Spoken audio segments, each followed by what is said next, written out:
Chers élèves, bonjour, bienvenue. Alors, pour vous, c'est une première, car vous n'avez pas encore eu de cours audio, les SPCL. Bon, j'espère que tout va bien pour vous. Et donc, bienvenue pour cet audio cours.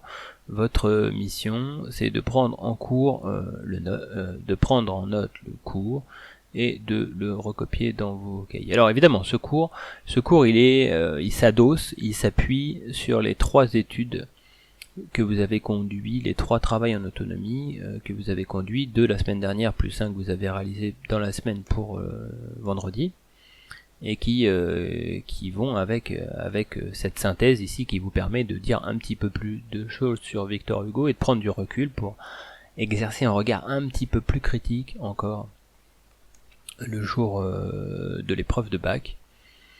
Bon, alors le 3C, voilà, on est en suspens, on va voir ce que ça donne, le deuxième série de 3C, est-ce qu'il n'y en aura qu'une seule, est-ce qu'il y en aura 2 ? Mystère, je sais pas trop.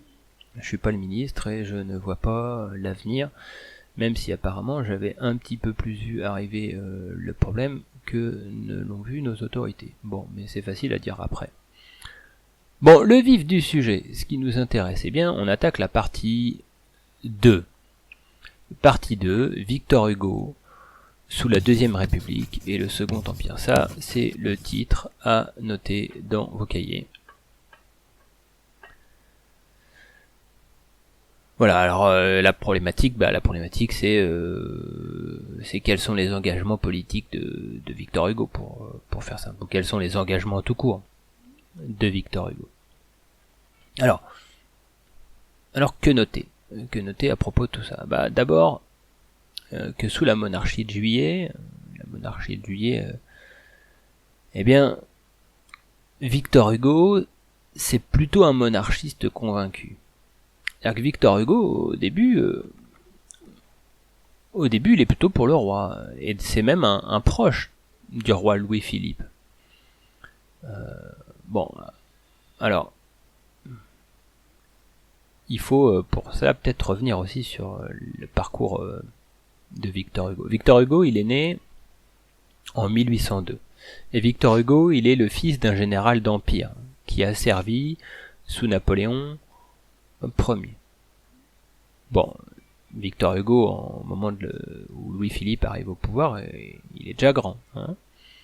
Et il va soutenir Louis-Philippe. C'est même un proche de Louis-Philippe, il soutient sa politique et il est même pair de France. Alors attention, pair de France, c'est une expression à mettre entre guillemets, et pair de France, ça s'écrit P-A-I-R, plus loin évidemment, et France, vous savez comment on écrit France, il est pair de France. Ça veut dire quoi ? Ça veut dire qu'il est titulaire d'une pairie, pas d'une prairie, attention, ça veut rien dire, enfin on peut être titulaire d'une prairie, mais ça veut pas du tout dire la même chose.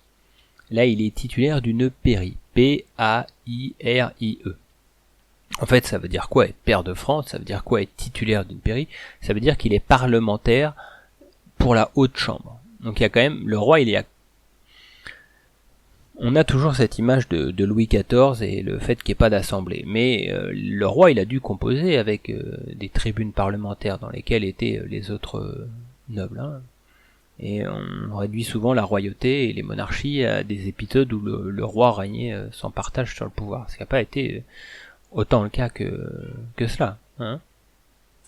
Donc il soutient la politique de Louis-Philippe, il est même pair de France, ça c'est ce qu'il faut retenir dans cette introduction. Et puis Victor Hugo, c'est un homme comme les autres, c'est un mortel. Il va mourir à 83 ans, donc pour ceux qui sont forts en maths, vous avez compris qu'on est dans l'année 1885. Voilà, donc ça, c'est les grandes idées générales, et je vous ai déjà annoncé la problématique. Alors, du coup, vous aurez remarqué que la vie de Victor Hugo, 1802-1885, elle dépasse le cadre qui nous est donné dans le sujet. En fait, nous, on va faire un zoom principalement sur Victor Hugo sous la Deuxième République et le Second Empire. C'est-à-dire qu'on n'est pas censé en théorie parler de ce qu'il y avait avant la Seconde République et ce qu'il y a après le Second Empire, la Troisième République. Pourtant, il faut bien en parler pour comprendre le personnage. Et c'est pourquoi dans cette introduction, Excusez-moi, on a déjà un petit peu débordé et on débordera un petit peu pour la conclusion. La correction des travaux en autonomie vous sera donnée également. Je pense que je ferai un fichier audio là-dessus. Ça me permettra de développer les explications davantage qu'à l'écrit. Alors petit 1, qu'est-ce qu'on note dans notre cahier? Petit 1, un écrivain, virgule, un homme politique.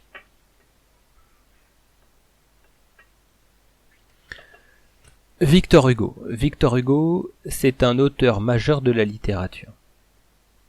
Auteur majeur de la littérature, Victor Hugo, il a écrit des romans. Il a écrit des poésies. Il a écrit des pièces de théâtre. Donc Victor Hugo, c'est un auteur majeur de la littérature. Et en général, vous étudiez davantage Victor Hugo en lettres qu'en histoire-géographie, n'est-ce pas? Non ? Eh bien, Victor Hugo, il faut savoir qu'il est entré à l'Académie en 1842.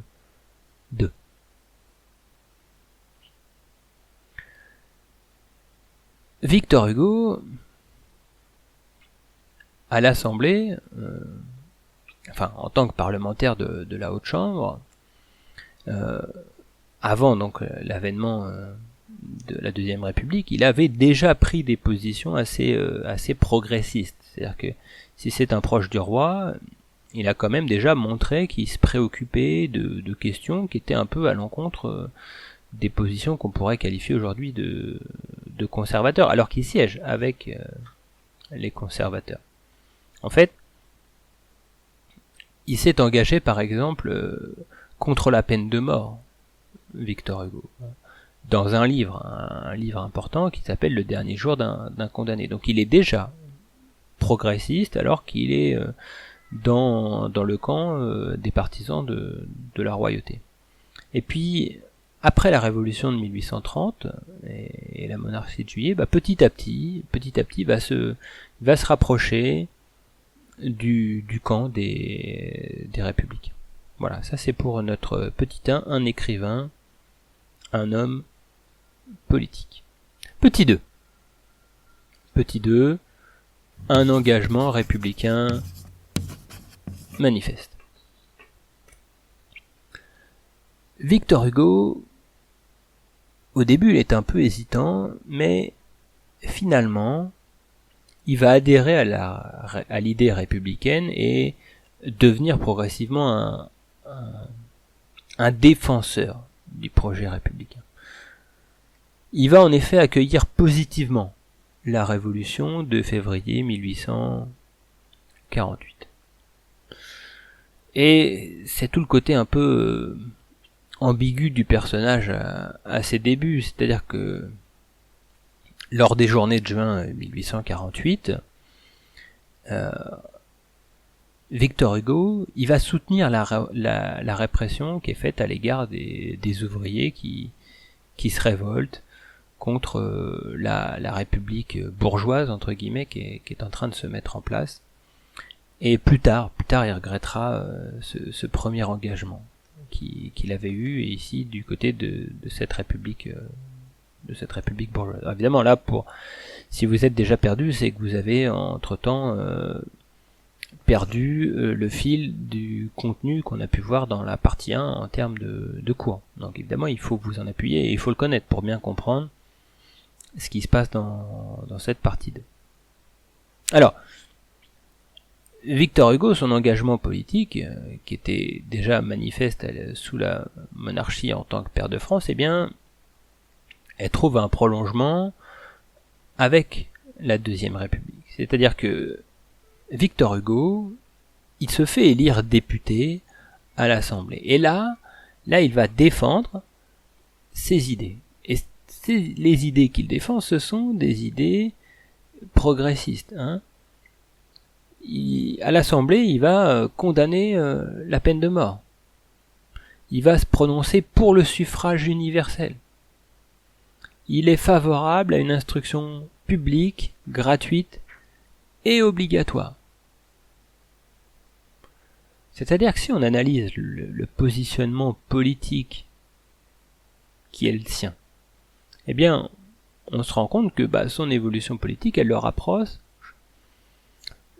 sur les bancs de l'Assemblée davantage de ceux qu'on appelle à l'époque les montagnards. C'est l'héritage de la période de la Révolution française et de l'avènement de la Première République. Les montagnards, c'est les députés robespierriens, c'est-à-dire que petit à petit, ils défendent des idées qui sont plus des idées de Robespierre. Alors, on pourrait mettre la peine de mort de côté, même si au début, Robespierre est contre la peine de mort, ce qui n'empêchera pas d'être un principal utilisateur une fois qu'il est en place, pour défendre la République et la Révolution, dans une époque troublée, hein, on en a déjà parlé, mais il est plutôt, petit à petit, pour défendre des positions qui sont celles du camp des montagnards, alors qu'il est l'un des élus du parti de l'ordre.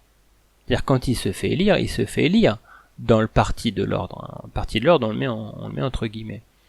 Le parti de l'ordre, c'est celui qui soutient la candidature comme président de la République de Louis-Napoléon Bonaparte. Hein. Vous voyez le côté un petit peu ambigu, ou l'évolution politique qui a été celle de Victor Hugo, plutôt conservateur au début et grand progressiste ensuite.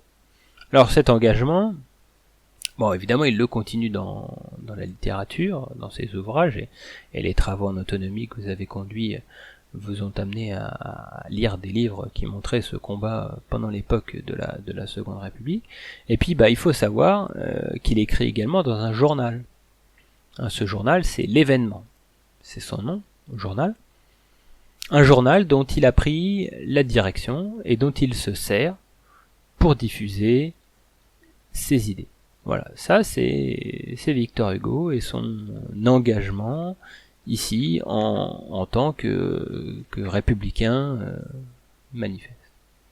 Alors qu'est-ce qui montre que Victor Hugo c'est un partisan de la République? Eh bien c'est ce qui se passe surtout après.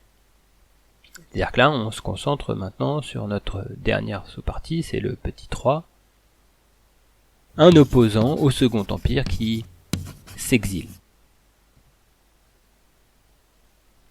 Victor Hugo condamne le coup d'État qui a lieu en 1851.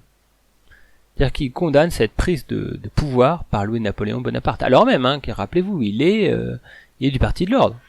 Mais il va condamner cet accaparement du pouvoir par Louis-Napoléon Bonaparte.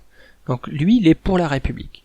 C'est-à-dire que, non, on est dans un système républicain, la République, elle doit continuer à exister, et il rejette la constitution de l'empereur, il rejette le pouvoir de Napoléon III. C'est-à-dire qu'il prend position contre, clairement. Louis-Napoléon Bonaparte, Napoléon III, l'empereur Napoléon III, il va même l'appeler Napoléon le Petit. Et on peut mettre l'expression entre guillemets parce que c'est une publication qu'il va produire, où il va dénoncer ce Napoléon le Petit. Alors évidemment, sa position, elle est difficile à tenir. On a vu que le pouvoir de l'empereur, c'est un pouvoir totalitaire.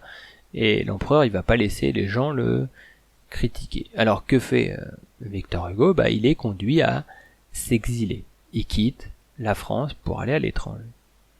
Il va être réfugié notamment à Bruxelles.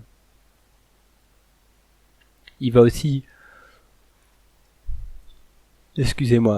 être réfugié à Jersey, c'est une île.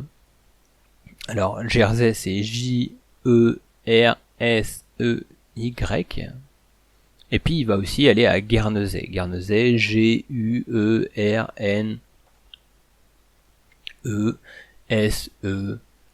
Alors, Jersey et Guernesey, ce sont les îles anglo-normandes aujourd'hui. En fait, ce sont des îles qui sont au large du Cotentin et qui sont de la propriété de la couronne britannique. Et voilà pourquoi il va s'y réfugier. Il est pas très loin de la France, mais il est à l'étranger.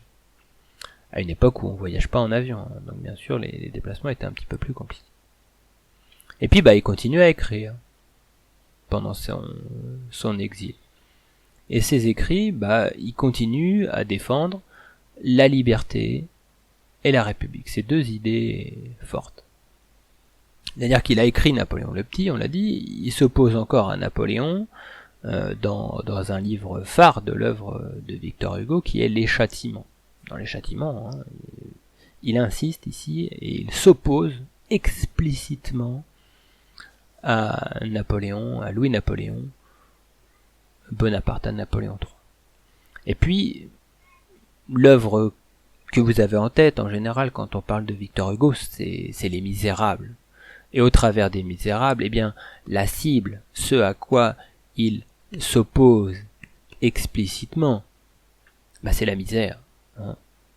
C'est lui l'ennemi, ici, de son livre. Donc, il continue à défendre ses idées de liberté, de la République et d'une liberté qui doit œuvrer contre la misère. Alors, cet exil, il va se prolonger et il va prendre fin avec la chute du Second Empire en 1870. Voilà, donc après il ne reste plus qu'à conclure, puisqu'on a fini la période de Seconde République et Second Empire. Quand il revient en France, en fait, Victor Hugo, eh bien on se rend compte tout de suite qu'il a occupé une place incontournable dans l'histoire de France. Il rêvait d'être enterré de façon modeste, enfin du moins c'est les témoignages écrits qu'il a laissés. Pourtant il a le droit à des funérailles nationales, à des très très grandes funérailles qui vont rassembler une foule très importante. Hein. Je vous invite à regarder sur internet funérailles de Victor Hugo pour vous faire une idée de l'ampleur de ces funérailles. Eh bien, ce sont des funérailles nationales qui sont organisées par la République pour Victor Hugo. Et c'est un moment très fort et fondateur de la Troisième République qui s'est construit. On y reviendra plus tard quand on fera le cours sur la Troisième République, qui s'est construit notamment sur une situation de guerre civile qui opposait les partisans de la Commune à Paris aux Versaillais. Donc on y reviendra. Donc ces funérailles, elles sont un moment fort pour la Troisième République qui va instrumentaliser d'une certaine façon la figure de Victor Hugo et de son engagement pour la République pour donner de la puissance à la Troisième République. Voilà. Donc finalement, même mort, il continue à œuvrer pour la République et il est encore dans les programmes scolaires.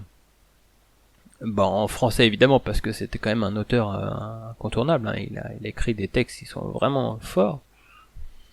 Et puis, on l'a vu, son engagement politique a également été un engagement fort. Voilà, donc s'adjoindra, vous le verrez passer dans la semaine, un corrigé. Alors dans la semaine, je pense que je vais l'enregistrer là ce week-end et puis vous y aurez accès.